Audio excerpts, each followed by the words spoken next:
Assalamualaikum warahmatullahi wabarakatuh. Perkenalkan, nama saya Wiwin Widyastuti, NPM 4176 dari Prodi S1 Akuntansi Rombel K3, ingin memaparkan mata kuliah Sistem Informasi Akuntansi yang bermateri siklus pengolahan data. Di dalam siklus pengolahan data, yang pertama terdapat materi input data, yaitu tahap input data transaksi diperoleh atau direkam dan dikonversi menjadi bentuk yang dapat diproses komputer untuk memindahkan proses selanjutnya.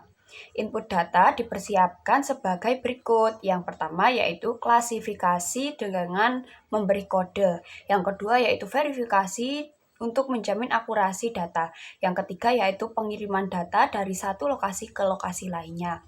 Selanjutnya, input data adalah salah satu cara untuk menangkap data adalah menggunakan dokumen sumber. Yang kedua yaitu data juga dapat diinput dengan menggunakan turnaround dokumen. Alat lain yang digunakan untuk menangkap data transaksi adalah source data automation. Materi selanjutnya yaitu penyimpanan data. Konsep dasar penyimpanan data yaitu entity, yang kedua atributes, yang ketiga karakter, yang keempat data value. Secara rinci, hierarki data dari data terkecil sampai dengan data yang paling besar.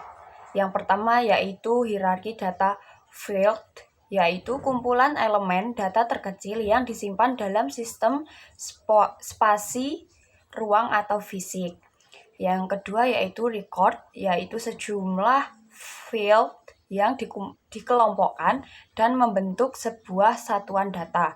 Yang ketiga yaitu file, yaitu sekumpulan record yang sejenis. Yang keempat yaitu database, yaitu kumpulan file-file yang membentuk satuan data yang besar. Yang selanjutnya yaitu ada cara pandang terhadap data, yaitu yang pertama logical view, yang kedua yaitu physical view. Selanjutnya yaitu terdapat jenis-jenis file. Yang pertama yaitu file induk atau master file, yang kedua yaitu file transaksi atau transaction file, yang ketiga yaitu file tabel atau tabel file, yang selanjutnya yaitu file sejarah atau history file, yang kelima file cadangan atau backup file, yang keenam suspensi file, yang ketujuh yaitu report file.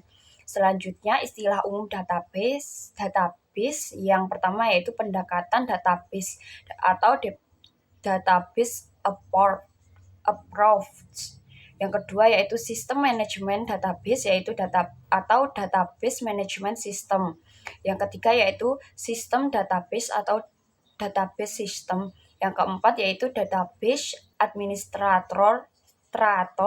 Yang kelima yaitu data warehouses. Yang selanjutnya yaitu ada keuntungan sistem database. Yang pertama yaitu integrasi data, yang kedua fleksibilitas laporan, yang ketiga meminimumkan pengulangan dan ketidakkonsisten data, yang keempat independensi data, yang kelima yaitu manajemen data terpusat, yang keenam keamanan, yang ketujuh yaitu analisis lintas fungsi.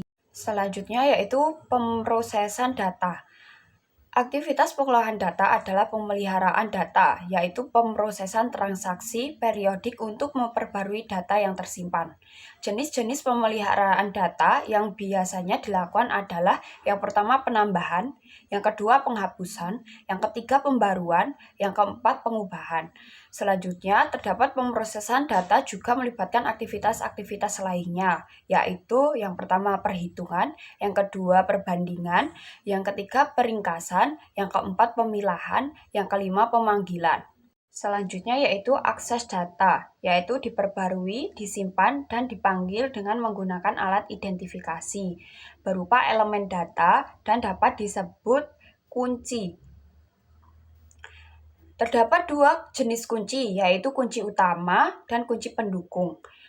Selanjutnya pengorganisasian file, yaitu mencakup cara penyimpanan data dalam media penyimpanan fisik dan cara mengakses file.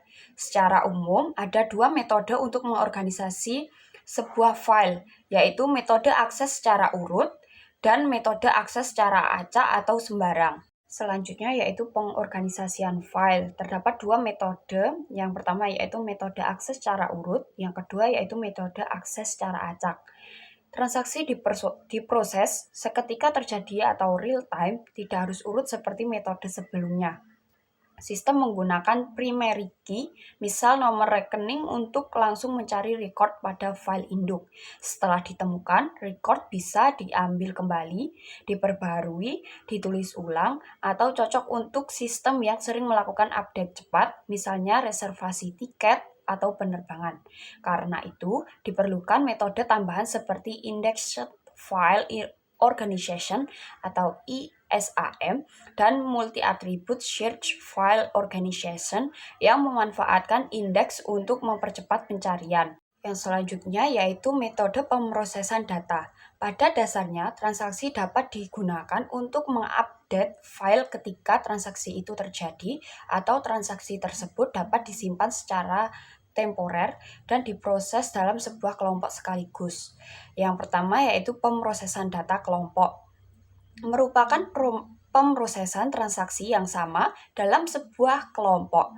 Pemrosesan dilakukan pada satuan waktu tertentu atau ketika jumlah transaksi mencapai angka tertentu.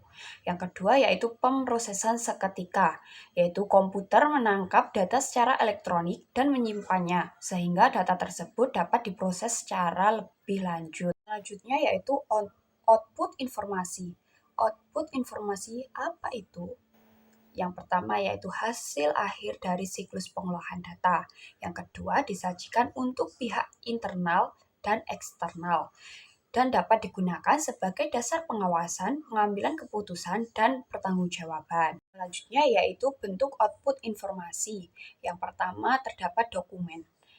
Dokumen yaitu berisi transaksi atau data perusahaan. Contohnya, cek, faktur penjualan, laporan penerimaan barang. Yang kedua yaitu laporan. Laporan yaitu untuk internal dan eksternal. Yang ketiga yaitu query, yaitu informasi dari sistem atas permintaan spesifik berdasarkan bentuk, isi, atau waktu tertentu, dan untuk kebutuhan cepat dan mendesak. Selanjutnya yaitu tujuan informasi. Terdapat eksternal dan internal. Yang eksternal yaitu laporan keuangan, pertanggungjawaban kepada pihak luar. Sedangkan yang internal yaitu mendukung manajemen dalam perencanaan, pengarahan dan motivasi, pengendalian, dan pengambilan keputusan. Sekian pemaparan materi dari mata kuliah Sistem Informasi Akuntansi yang bermateri siklus pengolahan data. Wassalamualaikum warahmatullahi wabarakatuh.